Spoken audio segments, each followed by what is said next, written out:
একের পর এক ভারতীয় ড্রোন গুড়িয়ে দেয় পাকিস্তান। যে কোনো সময় দিল্লিতে ভয়াবহ হামলা চালিয়ে বসতে পারে শাহবাজ বাহিনী। ভারত পাকিস্তান যুদ্ধের দূত হিসেবে হাজির হতে চান ট্রাম্প, দিয়েছেন সমাধানের টোটকা। এক রাতে ৭৫ থেকে ৮০টি যুদ্ধ বিমান নিয়ে ঝাঁপিয়ে পড়ে ভারত। প্রতি ফোঁটা রক্তের বদলা নেয়ার হুঁশিয়ারি পাক প্রধানমন্ত্রীর। ১৯৪৭ সালের পর থেকে চিরবৈরী ভারত পাকিস্তান যুদ্ধে জড়িয়েছে অন্তত ৭ বার। এবার বাড়ছে পরমাণু হামলার শঙ্কা। ভারত পাঁচটি যুদ্ধ বিমান খোয়ানোর পরও শিক্ষা হয়নি।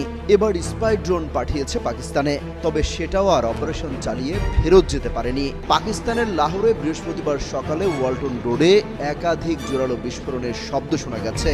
সেই তথ্য জানিয়েছে স্থানীয় পুলিশ কর্মকর্তারা। বলা হচ্ছে অন্তত ৭টি ভারতীয় ড্রোন গুড়িয়ে দিয়েছে পাক সেনারা।